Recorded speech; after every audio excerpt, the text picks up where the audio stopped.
Hello guys, hatid namin si Elijah ngayon sa school.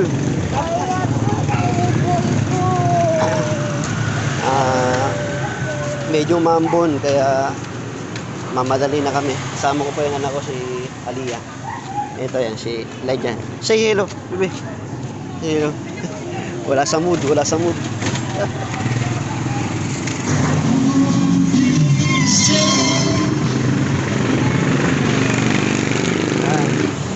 Hello, say hello.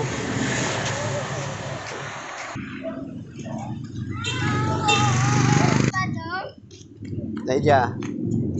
Oh. Elijah. Ay, ang dami karo. Hey. Pinakimampo na.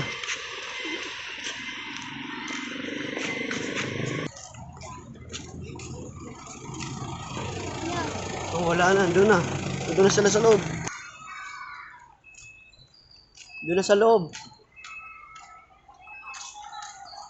Daddy, wala Opo. mo ni.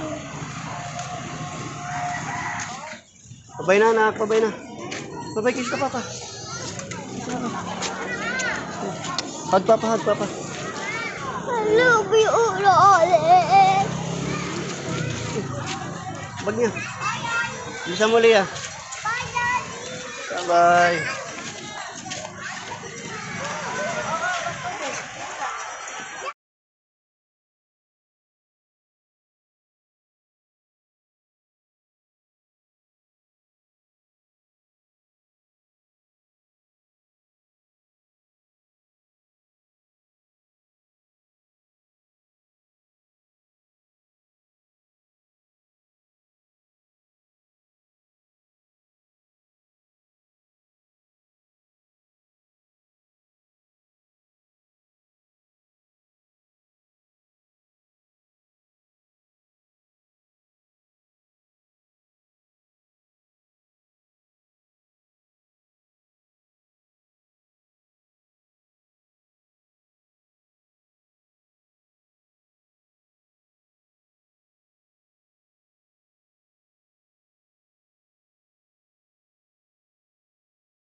Nahatid na ni Aliyah si Elijah sa loob.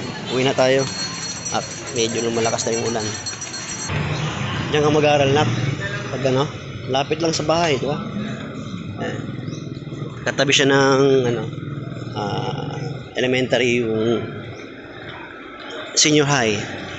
Kaya malapit lang. Pwede na ma-access agad. Traffic. Malakas ang ulan.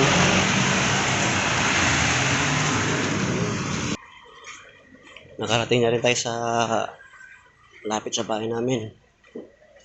Lumalakas na yung ulan. Say hi, Aliyah.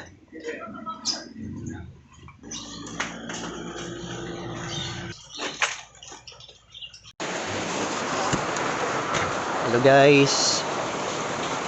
Susunduin natin yung ating bunso dahil malakas ang ulan.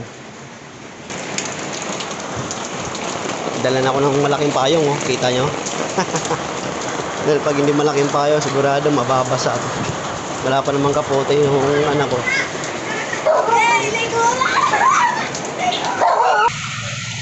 Kailangan quarter pa lang, nandun ka na para kasi minsan nahuli tayo eh. Kaya sabi ng teacher, mas maganda quarter. Bago mag-out yung bata, nandun ka na nag-aabang. Ito yung mga ginagawa natin tuwing umaga, no? Pagsundo, paghatid. Dahil sa mga hindi nakakaalam, tayo ay wala ng trabaho. Kaya tayo ay houseboy. Houseboy tayo. Para makatulong tayo kay Mrs. Siyempre tayo nang gagawa ng mga dapat ginagawa ng mga babae. Tulungan lang.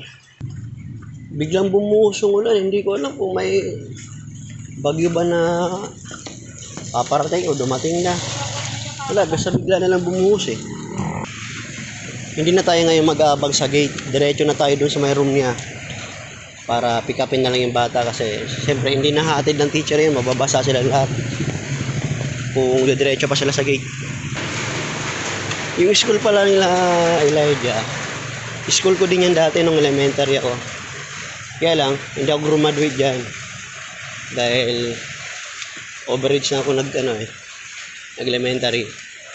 So, nag-exam ako para umakbang ako ng high school agad. Kaya yun, hirap yung lolo ko pagdating ng high school. Pero okay lang naman. Nakapasa pa rin kahit na 74.6. Round off na yun, 75 na yun, di ba? So, dito na nga tayo guys sa school. At malapit na tayo sa room niya. Nakakawala talaga ng stress pag nakakita ka ng mga halaman, mga puno, no? Yan, sarap sa mata. So, marami nang nag-aabang ng mga magulang.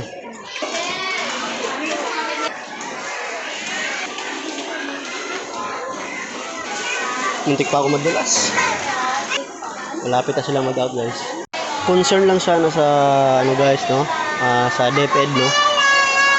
Na sana mabago yung flooring ng mga school, elementary o kaya high school. Kasi napakadelikado, lalong-lalo pag umuulan, madulas.